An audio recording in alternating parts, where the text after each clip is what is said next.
Bagaimana tentara-tentara Amerika yang bertugas di Perang Vietnam menjadi kecanduan heroin?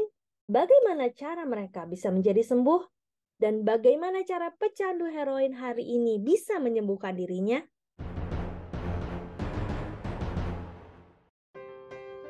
Atomic Habits, perubahan kecil yang memberikan hasil luar biasa. Kaidah pertama, menjadikannya terlihat. Bab ketujuh, rahasia pengendalian diri. Tahun 1971, ketika Perang Vietnam memasuki tahun ke-16-nya, anggota Kongres Robert Steele dari Connecticut dan Morgan Murphy dari Illinois menyampaikan temuan yang membuat publik Amerika terenyak. Ketika menjenguk tentara di sana, mereka mendapati bahwa lebih dari 15% tentara Amerika yang ditempatkan di sana kecanduan heroin. Penelitian lanjutan mengungkap bahwa 35% peserta tugas militer di Vietnam telah mencoba heroin dan sebanyak 20% mengalami ketergantungan. Masalahnya ternyata lebih buruk daripada yang terpikir semula. Temuan itu menimbulkan kehebohan di Washington, termasuk pembentukan Special Action Office of Drug Abuse Prevention yang dipimpin langsung oleh Presiden Nixon untuk memasyarakatkan pencegahan dan rehabilitasi serta melacak anggota tentara yang ketagihan sewaktu mereka pulang. Lee Robbins adalah salah seorang peneliti yang ditugaskan. Dalam temuan yang secara penuh mengubah keyakinan terdahulu tentang ketagihan, Robbins mendapati bahwa ketika tentara yang menjadi pengguna heroin pulang, hanya 5% yang kembali menjadi ketagihan dalam 1 tahun, dan hanya 12% yang menjadi ketagihan lagi dalam 3 tahun. Dengan kata lain, kira-kira 9 dari 10 tentara yang memakai heroin di Vietnam meninggalkan ketergantungan hampir dalam seketika. Temuan ini bertolak belakang dengan pandangan banyak orang pada masa itu yang menganggap ketagihan heroin bersifat permanen dan tidak dapat dipulihkan. Sebaliknya, Robbins mengungkapkan bahwa ketagihan dapat hilang secara spontan kalau ada perubahan radikal dalam lingkungan yang bersangkutan. Di Vietnam, tentara menjalani hari bersama petunjuk-petunjuk yang memicu pemakaian heroin. Barang itu mudah didapatkan. Mereka terus berada dalam suasana perang yang memicu stres.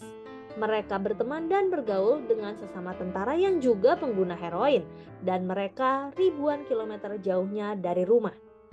Namun, begitu seorang tentara pulang ke Amerika, ia berada dalam lingkungan yang tidak berisi petunjuk-petunjuk itu. Begitu konteks berubah, kebiasaan pun berubah. Bandingkan situasi ini dengan yang dihadapi oleh pengguna obat terlarang yang kita kenal. Seseorang yang menjadi pecandu di rumah atau ketika bersama teman pergi ke klinik untuk dibersihkan, yang menjauhkan mereka dari semua rangsangan lingkungan yang mendukung kebiasaan tersebut. Tapi lalu pulang ke tempat yang sama, lengkap dengan petunjuk-petunjuk yang sama, seperti yang dulu justru menjadikan mereka ketagihan. Tidak mengherankan jika biasanya Anda mendapatkan angka-angka yang sangat bertolak belakang dari kajian terkait Vietnam. Umumnya, 90% pengguna heroin menjadi ketagihan lagi begitu pulang dari panti rehabilitasi. Kajian-kajian terkait Vietnam berlawanan dengan banyak keyakinan kultural kita tentang kebiasaan buruk karena bertentangan dengan asosiasi konvensional bahwa perilaku tidak sehat adalah kelemahan moral. Jika Anda kelebihan berat badan, perokok, atau pecandu, seumur hidup Anda diberitahu bahwa itu karena Anda tidak memiliki kendali diri, bahkan mungkin karena Anda orang yang tidak baik. Gagasan bahwa sedikit pendisiplinan akan memecahkan semua masalah sudah tertanam mendalam di kebudayaan kita. Namun, penelitian belum lama ini menunjukkan sesuatu yang berbeda. Ketika ilmuwan menganalisa orang-orang yang terkesan memiliki kendali diri istimewa, ternyata orang-orang ini sama sekali tidak berbeda dari mereka yang bermasalah. Sebaliknya, orang-orang yang didisiplinkan lebih baik dalam menata hidup mereka sedemikian sehingga tidak memerlukan kemauan dan kendali diri yang heroik. Dengan kata lain, mereka menghabiskan lebih sedikit waktu dalam situasi-situasi yang menggoda. Demikian Atomic Habits bab ke-7 bagian yang pertama. Saya Roswita Anggraini, sampai jumpa di bagian selanjutnya. Terima kasih.